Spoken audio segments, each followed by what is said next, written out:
Ky segment u mundsua pjesërisht nga Sunny Shores Travel. Për bileta ajrore drejt vendlindjes dhe çdo drejtim tjetër, telefononi Sami Ademin. Tungjatjeta teleshikues të nderuar, sot do trajtojmë dy tema komunitare që kanë të bëjnë me dy grup mosha ekstreme. Temën e ruajtjes së gjuhës shqipe te fëmijët tanë, si dhe temën e pensioneve. Për këtë qëllim kemi përgatitur një reportazh nga klasa shqipe në Scarborough, si dhe një bisedë nga Tirana me zëvendës drejtorin e përgjithshëm të sigurimeve shoqërore të Shqipërisë. Por në fillim, dy lajme nga artistët shqiptaro-kanadezë. That's me, Ariana Berlin. Gymnastics is my life. Pas një pjesëmarrje të suksesshme në filmin serial televiziv Degrassi, aktoreja shqiptaro-kanadeze Ana Golja shfaqet përpara ardashësve të ekranit të madh me një rol të ri, kësaj radhe kryesor. Është fjala për filmin Full Out, me një personazh jetësor, gjimnasten kaliforniane Ariana Berlin, një sportiste e dëgjuar amerikane, rolin e së cilës e luan pikërisht Ana Golja. Në moshën 14 vjeçare, në kohën kur po përgatitej për të marrë pjesë në Olimpiadën botërore, Ariana pëson një aksident të rënd automobilistik. Filmi tregon përpjekjet e adoleshentes për të rehabilituar fizikisht dhe më vonë, në sajt të mbështetjes së trajneres së mirënjohur të Universitetit të Kalifornisë Los Angeles, zonjës Valerie Condesfield, zbulon se si Ariana gjen rrugën dhe motivimin e duhur për t'u kthyer ëndrrës së saj, pjesëmarrjes në garat e gjimnastikës. Është një histori e vërtetë që të frymëzon dhe ajo që të bie në sy është përputhja e rolit të vështirë me aftësitë profesionale të Ana Goljes, qoftë si aktore apo dhe si kërcimtare. Shumë shpejt do të mësojmë edhe se kur dhe ku do të shfaqet ky film. I know you're upset, but that's what got me back into gymnastics. It got you moving again. It got you motivated. You focus on one or you fail at both. It's that simple. I can't do both. After everything we've been through. Muralja që kemi shfaqur në ekran ndodhet në Halifax, në kryqëzimin e Barrington Street me George Street. Është një vepër arti e punuar 15 vjet më parë nga piktori shqiptar me origjinë nga Kosova, Zeqiria Rexhepi, i shpërngulur në Kanada së bashku me bashkëshorten Bedrije dhe fëmijët në vitin 1999. Javët e fundit kjo vepër ka qenë në fokus të mediave kanadeze, sidomos atyre lokale të Halifaxit. Shkak u bë vendimi i pronarit të ri të ndërtesës për ta zhvendosur muralen diku tjetër. Arsyeja që ai nxjerr është nevoja për një pasqyrim të ri artistik të gjallërisë së bizneseve në këtë segment të rrugës, kurse për autorin shqiptar, kjo nuk është gjë tjetër veç se një shuplak në fytyrë, pasi ai pikë së pari si piktor profesionist ndihet i fyer dhe së dyti mendon se kështu lagjes i hiqet përgjithmonë një shenjë me vlerë e historisë së saj detare. Me këtë rast, në internet, në një faqe peticionesh, ftohen të gjithë ardashësit, por edhe dashamirësit dhe miqtë e zotit Zeqiria Rexhepi të shprehin vullnetin e tyre për ta ruajtur këtë vepër arti. Adresa se ku mund të nënshkruhet peticioni gjendet në faqen tonë në Facebook, Pasqyra Shqiptare TV. Për taksa personale dhe korporate, përfaqësim të autoritetet e taksave, mbartje llogarish biznesi, pagesat e punëtorëve dhe konsultime, telefononi Edvinin. Kompania Ace Accounting, shërbime cilësore profesionale dhe çmime të arsyeshme. Zyra është në një kryqëzim shumë të volitshëm. Të dashur bashkëtetar, pranoj me kënaqësi shitje, blerje dhe listë pronash me komision konkurrues. Gjithashtu, bëj falas vlerësimin e shtëpisë të shërbime të tjera. Me aftësi negociuese, do jem partner serioz deri në fund të procesit. Ju mirëpres. Nëse ju nevojitet një avokat me përvojë nga Bay Street në çështje gjyqësore, biznesi, pronash, emigrimi e tjerë, zgjidhni avokatin Gjegjvani. Avokatia është pasioni im prej më së 20 vjetësh. Më lejoni të bëhem partneri juaj në zgjidhjen e çështjeve tuaja ligjore. Godotech Communications prej vitesh operatori suksesshëm për telefoninë ndërkombëtare në Amerikë dhe në Kanada. Flisni me Shqipërinë dhe Europën me çmime shumë konkurruese. Shërbimi ofrohet pa kontratë dhe me cilësinë më të lartë. Godotech Communications. Në vazhdim do të transmetojmë një telereportazh nga klasa shqipe e Scarborough. Kur u çel për herë të parë në vitin 2013, kishte 30 nxënës të regjistruar. Sot rrezikon të mbyllet për shkak të pjesëmarrjes së ulët. Pse ndodh kjo është vështirë që të trajtohet në mënyrë shtruese gjatë një reportazhi. Megjithatë, shpresojmë se me kamerën dhe me mikrofonin ton do të ndihmojmë sadopak me informacion dhe me rritje të vëmendjes.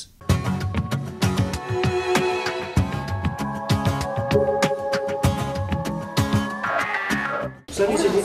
11. 11, cili emër? Elion. Të pëlqen klasa shqipe? Po. Okej. Po ti të pëlqen klasa shqipe? Po. Sa vjeç je ti? 12. Emri i tij? Dimitri. Dimitri, ta gëzosh. Po ti çfarë ke emrin? Grigori, Grigori. Sa vjeç je ti Grigor? 9 vjeç. Më tregoni pak Mirka, kur është çelur kjo klasë? Klasën u hap vjet në janar në 2014, ku morën pjesë rreth 19 studenta në fillim. Të regjistruar kishim 30, por për të ardhur erdhën 19 dhe pastaj në fund fare në qershor kishim 13 studenta. Ky është viti i dytë shkollor, si themi. Po, ky është viti i dytë, i cili filloi përsëri në shtator të 2014 dhe tani që jemi në vazhdim, vazhdon përsëri të funksionojë klasa shqipe në këtë shkollë. Si është pjesëmarrja? Me sa thatë është në ulje? Ky është problemi tash në rënje. U regjistrua në fillim përsëri 30 studenta kishim, të tjerë, jo të njëjtët që kishim dhe vitin e kaluar. Në fillim prindrit më treguan shumë optimist për t'i sjellë fëmijët nga kontaktet që pata me prindrit, por pastaj më vonë pash që ato nuk po e vinin, me gjithë këmbguljen time që kontaktoja me prindrit për t'i sjellur fëmijët në shkollë, më thonë do t'i sjellim dhe kur vinte klasa për të filluar, për të ardhur studentët, ato nuk vinin. Çfarë arsyesh nxjerrin?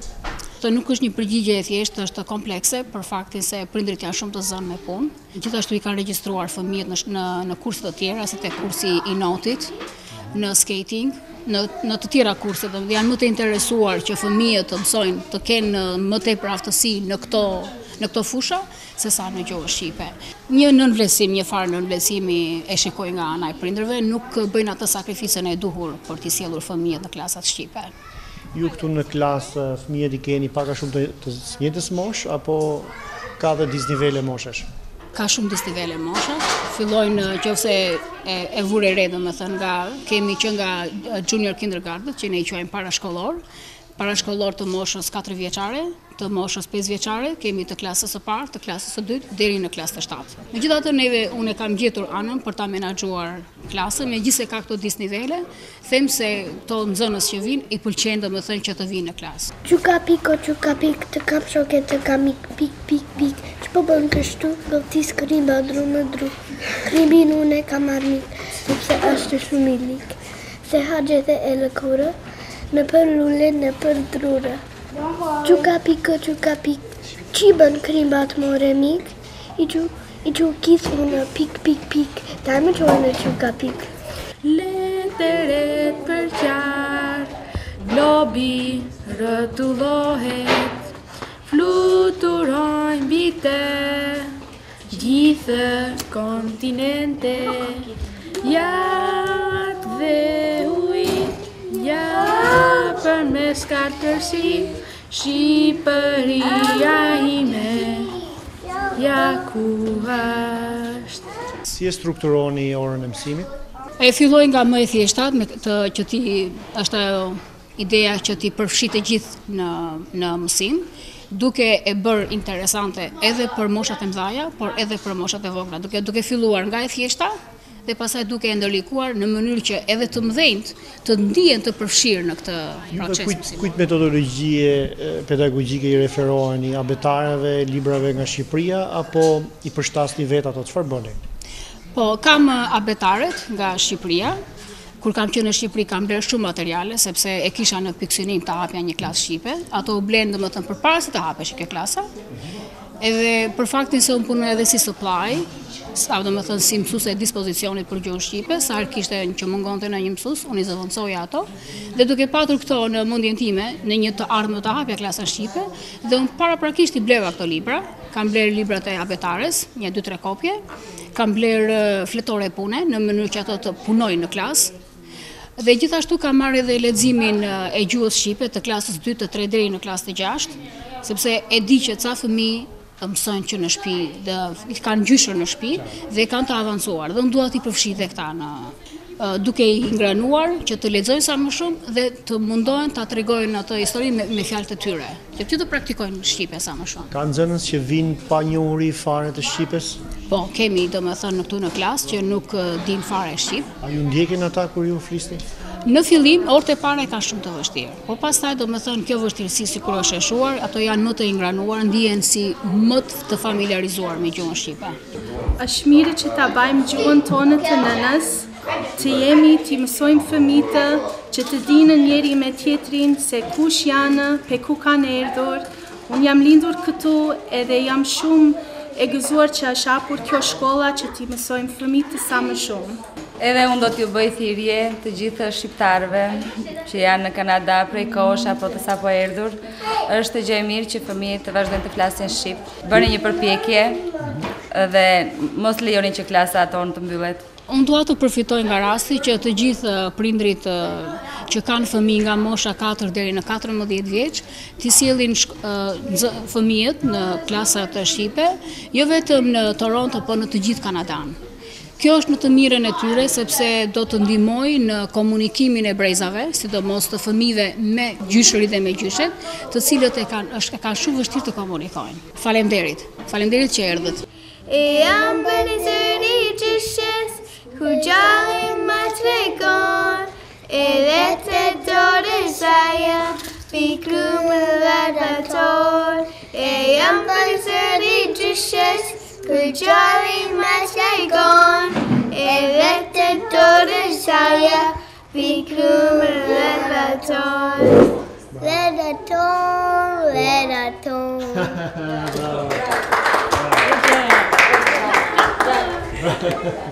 Ky segment u mundësua nga Old Mill Cafe, gatimet e traditës shqiptare dhe ngrohtësi familjare. Old Mill Cafe, East Mall dhe Rathbourne. AG Windows & Doors ju fton të përfitoni nga prodhimet cilësore me çmime të arsyeshme. Këtu çdo gjë prodhohet me përgjegjësi teknike dhe vëmendje ndaj blerësve. AG Windows & Doors, një biznes i suksesshëm familjar për 22 vjetësh në shërbim të familjeve shqiptare. Për çështje ligjore ju duhet gjithnjë një partner i besueshëm dhe që mbron interesat tuaja. Për shitblerje shtëpish dhe biznesesh, emigrim, sponsorizime, prokura, notarizime, çështje divorci, por jo vetëm kaq, është një emër: Brunga Law Offices. Ardiani dhe Renata, një zgjedhje ekspertësh për shitblerje shtëpish, pronash tregtare dhe industriale, si dhe investime. Dëshironi të blini, shisni shtëpi dhe apartamente, qofshin këto dhe drejt për së drejti nga ndërtuesit, Ardiani dhe Renata janë gjithnjë të gatshëm t'ju shërbejnë. Në minutat në vazhdim të nderuar teleshikues, do t'ju risjellim një bisedë nga Tirana me zëvendës drejtorin e përgjithshëm të sigurimeve shoqërore të Shqipërisë, zotin Astrid Hodo. Për herë të parë e kemi transmetuar këtë bisedë më 25 janar të këtij viti. Zoti Hodo ka qenë në Kanada vitin e kaluar si pjesë e një delegacioni teknicienësh që kanë firmosur marrëveshje negociuese mes Kanadas dhe Shqipërisë për sigurimet shoqërore. Së fundi, finalizimit të këtij procesi i shërbeu edhe ardhja në Kanada e ministrit të jashtëm të Shqipërisë, zotit Ditmir Bushati, për të firmosur deklaratën e qëllimeve. Marrëveshja e sigurimeve shoqërore pritet të hyjë në fuqi në fund të këtij viti dhe parashikon transferimin e pensionit kanadez në Shqipëri për ata qytetarë që vendosin ta kalojnë pleqërinë atje, si dhe njohjen e anasjellët të vjetërsisë së punës nga dy vendet. Sot, për shembull, sipas ligjeve shqiptare, një qytetar që nuk e ka minimumin 15 vjetësh kontribute përjashtohet tërësisht nga përfitimi i ndonjë pensioni shoqëror në Shqipëri. Ndiqni shpjegimet e zotit Hodo. Në themel, kjo marrëveshje ka ofrimin e mbrojtjes me elemente sigurime shoqërore qytetarëve respektiv të dy vendeve, pavarësisht se ata ku jetojnë. Dhe që të bëjmë më konkret, për sa i përket qytetarëve shqiptarë që jetojnë në Kanada, u krijon lehtësira në përfitimin e pensionit social, si dhe në bashkimin e periudhave kontributive që kanë edhe në Shqipëri dhe në Kanada për të realizuar ato kriterin që thash 15 vjet. Do në qoftë do i referohemi përsëri atë shembullit që unë thash, qytetari shqiptar që ka 14 vjet në punë në Shqipëri dhe nuk e gëzon dot të drejtën e pensionit këtu, do t'i bashkohen me vitet që ka të siguruara në Kanada, vetëm për efekt të plotësimit të kriterit. Do të thotë që nëse ka punuar edhe 10 vjet në Kanada, atëre 14 vjet i ka në Shqipëri dhe 10 vjet i ka në Kanada, atëre totalisht ai qytetar ka 24 vjet sigurim, që do të thotë e plotëson kriterin minimal për 15 vjetës që është në Shqipëri. Por llogaritja e pensionit do të bëhet në bazë të viteve që ka paguar në Shqipëri. Do të thënë, ne do t'i llogarisim pensionin vetëm për 14 vjet. Një tjetër e mirë e marrëveshjes që kemi negociuar është që të gjithë qytetarët shqiptar që sot janë rezident në Kanada dhe përfitojnë ato pensionin me financim nga buxheti i shtetit, që unë thash pak më parë Old Age Act, ka një kriter minimal që duhet të kenë 20 vjet rezidencë në Kanada që t'ju eksportohet përfitimi. Do të thënë, nëse një shqiptar në kohën e pleqërisë vendosi të rikthehet në dhe të jetojë në Shqipëri, nëse nuk ka 20 vjet rezidencë në Kanada, nuk i sillet pension, nuk ja transferon plani kanadez i pensionin në Shqipëri, po i thot vetë ta marrin në Kanada. Me këtë marrëveshje që është negociuar, bashkohen periudat kontributive dhe periudat e rezidencës si në Shqipëri si dhe në Kanada, kështu që edhe nëse kanë 5 vjet ose 10 vjet në Kanada, do marrin edhe pjesën e pensionit që takon sipas legjislacionit kanadez, dhe qeveria kanadeze është e detyruar që t'ia sjellin në llogarinë e vet në Shqipëri.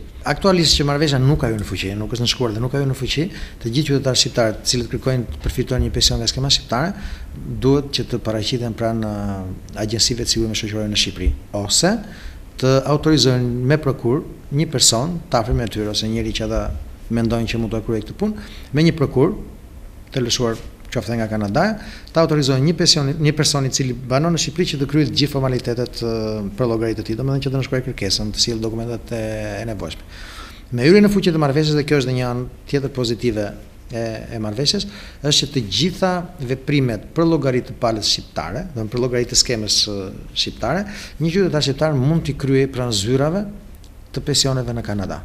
Që do të thotë, atë kërkesë duhet ta silte në Tiranë, po themi, një shqiptar mund ta dorëzojë në Toronto ose në Montreal, dhe ne kemi rënë dakord dhe kemi përcaktuar procedurat se si do komunikojnë institucionet me institucionet. Dhe çdo kërkesë, çdo dokument i paraqitur në Kanada do ketë një të vlefshmëri sikur të jetë paraqitur pranë një zyre të sigurimit shoqëror në Shqipëri. Dhe komunikimin midis dy institucioneve nuk e bën qytetari, po e bëjmë ne me administratën e pensioneve në Kanada. Kështu që ta përmbledhim edhe një herë, derisa të në fuqi marrëveshja, qytetarët duhet të vinë të paraqesin kërkesat dhe dokumentat vet, ose nëpërmjet një personi të autorizuar me një prokur, dhe me hyrjen në fuqi të marrëveshjes që ne shpresojmë që jetë shumë shpejt, të gjitha këto veprime mund t'i kryejnë pranë qendrave të tyre të banimit në Kanada, një lloj sikur do të ishin në Shqipëri.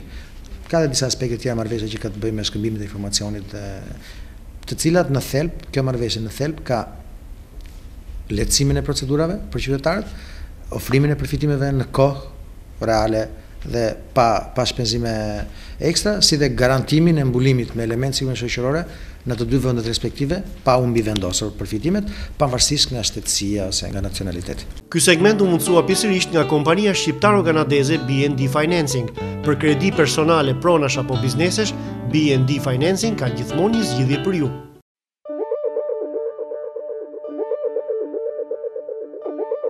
Sot do t'ju zbulojmë kepin e Rodonit dhe 2 nga ndërtimet historike të tij. Megjithse vetëm 1 orë gjysmë larg Tiranës, kepi Rodonit ende është një thesar i fshehur.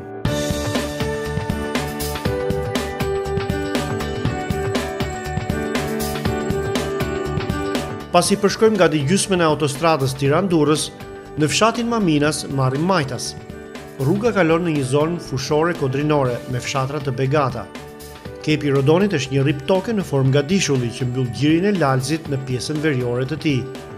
Zona administrative që e përfshin është komuna e Ishmit, dhe pikërisht nga kodrat e Ishmit mund të shijosh këtë pamje të Lalzit, prej vitesh plazhi më i pëlqyer i kryeqytetasve.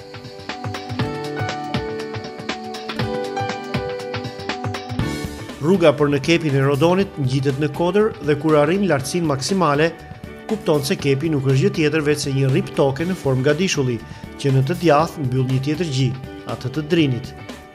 Rruga e asfaltuar shkon deri në afërsitë të cepit perëndimor të kepit. Në fillim të shfaqen fshatrat Draç dhe Shetaj, pastaj rruga zhytet në gjelbërimin mesdhetar të veçantë të kepit. Emri Rodon mendohet se vjen nga mitologjia ilire. Sipas saj, Redoni ishte hyji i detit, i përjetësuar nga ilirët në tempuj, emra njerëzish dhe monedha të disa fiseve ilire.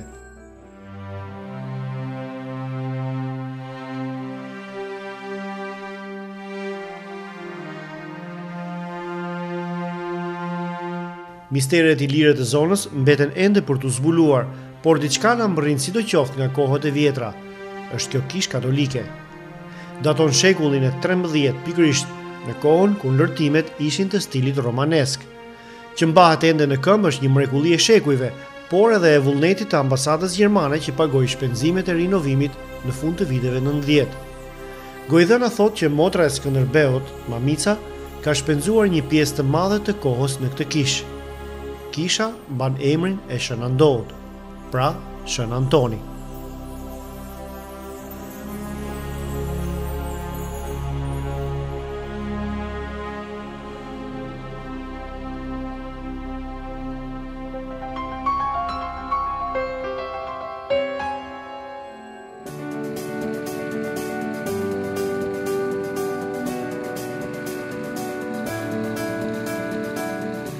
Jo më shumë se 400 metra larg kishës ndodhet kështjella e Skënderbeut. Ndryshe njihet edhe si kalaja e Rodonit. Mënyra më e rahatshme për të shkuar atje është nga deti. Për këtë na ndihmon Ismeti. Me varkën e tij të thjeshtë në një det të qetë, lundrimi është i këndshëm. Që nga larg dallojmë kullën kryesore të kështjellës, e vetmja nga 4 kullat që ka mbetur ende në këmbë. Erozioni detar dhe ai atmosferik kanë bërë të vetën në këtë ndërtim 6 shekullor.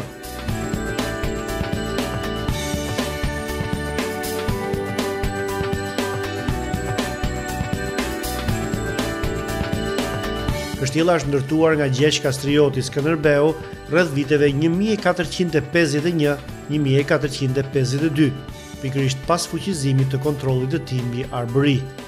Ndërsa në vitin 1463, mjeshtra Raguzian bën disa punime plotësuese.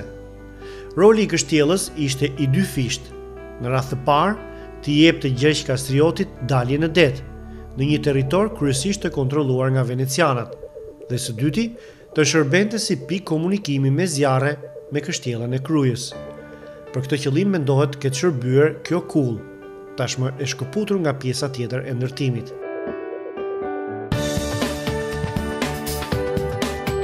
Sot ajo që ka mbetur ende në këmbë nga kështjella, rrezikohet të përpihet nga fuqia shkatrimtare e detit.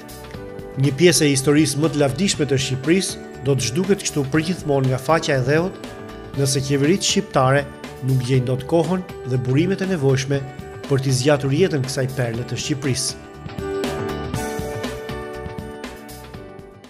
Ky episod u mundësua pjesërisht nga Mashu Mashu, kuzhinë mesdhetare dhe shërbimi për zemrat nga staf shqiptar, vend ideal për prenotime individuale ose në grup, si dhe për take-out.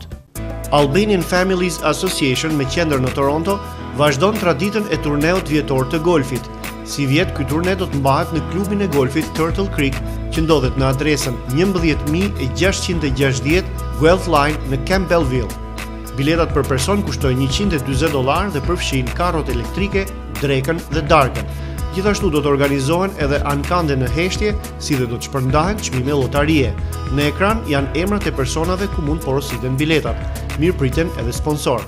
5 Star Motors është një pikë shitje makinash të markave të shumëllojshme në adresën 1879A Dundas Street West në Toronto. Pronari shqiptar Adnan Aliti krijon mundësi që të blini edhe me kredi, si për shembull me lizë ose financim, pavarësisht nga historia e kreditit. Gjithashtu po në këtë adresë ndodhet edhe një servis i pajisur me teknologjinë më të fundit. Këtu kryhen diagnostifikime dhe riparime të makinave të ndryshme, veçanërisht prodhimeve gjermane dhe të motorëve dizel. 5 Star Motors mirëpret klientët shqiptar. Miq të emisionit ton, përpara se të përshëndetemi edhe për sot, një lajm nga shqiptarët e Hamiltonit. Kryesia e shoqatës shqiptaro-kanadeze të atij qyteti u mblodh më 1 maj dhe zgjodhi drejtuesit e rinj dhe ata janë: Refki Sertolli kryetar, Leonora Abdullahu nënkryetare, Shani Pnishi dhe Donika Rashica sekretar dhe Hamdi Tahiri arktar. Suksese drejtuesve të rinj të Hamiltonit, bashkë mirupafshim të dielën e ardhshme.